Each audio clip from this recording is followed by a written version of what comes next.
Hello everyone, আসসালামু আলাইকুম। আমি লামিয়া, আপনাদের সাথে আছি লামিয়া গ্রেস থেকে। আগে থেকেই ক্ষমা চেয়ে নিচ্ছি, আমার ঠান্ডা লেগে গলা বসে গেছে, তবুও ভাবলাম কিছুই করার নেই, আজকে ভয়েসটা দিতেই হচ্ছে। আশা করি আপনারা মন দিয়ে শুনবেন আর ভুল ত্রুটিগুলো ক্ষমা করে দিবেন।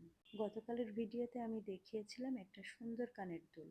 অনেক আপুরাই আমাকে ইনবক্সে বলেছেন, আপু এটা আপনি কি নিজে বানিয়েছেন নাকি? তাই আজকের ভিডিওতে দেখাবো কিভাবে আমি এই ইয়াররিংটা নিজের হাতে তৈরি করেছি। প্রথমেই চলুন দেখে নিই কী কী লাগবে। আমার লাগছে প্লাস্টিক শিট, B7000 গ্লু, 2 সাইজের কুন্দন, রাইমস্টোন, লম্বা পার্ল, গাজরাপতি, আইপিন, ইয়ারিং স্টুড ও স্টপার, ঘরে থাকা ছোট একটি শপিং ব্যাগ, গহনা তৈরির জন্য নোজ প্লাস আর সিজার। এখন চলুন কাজ শুরু করি। প্রথমে প্লাস্টিক শিটের ওপর গ্লু লাগিয়ে একটু বড় সাইজের স্কোয়ার কুন্দন বসিয়েছি। এরপর সাইজ মতো রাইমস্টোন কেটে নিয়ে কুন্দনের চারপাশে সুন্দরভাবে লাগিয়ে দিয়েছি। রাইমস্টোন লাগানোর পর ছোট সাইজের স্কোয়ার কুন্দন বসিয়ে পুরো ডিজাইনটা তৈরি করেছি। ডিজাইন হয়ে গেলে গ্লু পুরোপুরি শুকাতে দিয়েছি।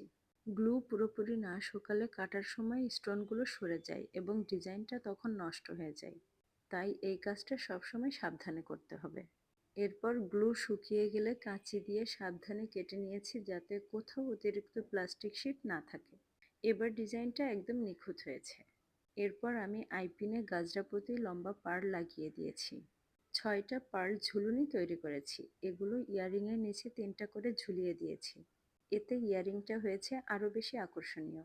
এবার ইয়াররিংয়ের ব্যাক সাইডে গ্লু লাগিয়ে ইয়াররিং স্টুড লাগিয়েছি আর শপিং ব্যাগ থেকে কেটে নেওয়া টুকরো গ্লু দিয়ে সুন্দরভাবে পেছনে লাগিয়ে দিয়েছি। এই তো তৈরি হয়ে গেল আমার সুন্দর একটি কুন্দনের ইয়াররিং। এখন বলি সবচেয়ে আকর্ষণীয় বিষয়টা।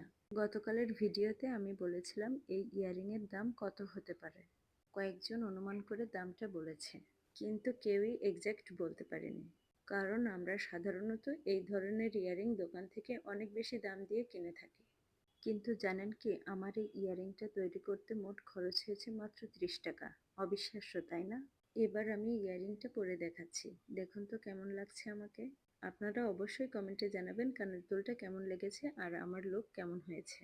ঘরে বসেই খুব অল্প কিছু উপকরণে চাইলে আপনিও এমন সুন্দর ইয়াররিং বানাতে পারেন। ভিডিওটি মনোযোগ দিয়ে দেখলে বুঝতে পারবেন কত সহজে এমন একটা গর্জিয়াস ডিজাইন তৈরি করা যায়। আমার তো নতুন নতুন ডিজাইনের জুয়েলারি তৈরি করতে অনেক বেশি ভালো লাগে।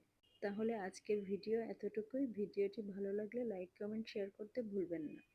আজ আমি এখানেই বিদায় নিচ্ছি। দেখা হবে নেক্সট নতুন কোনো ভিডিওতে। ততক্ষণ পর্যন্ত ভালো থাকবেন, সুস্থ থাকবেন। আল্লাহ হাফেজ। আসসালামু আলাইকুম।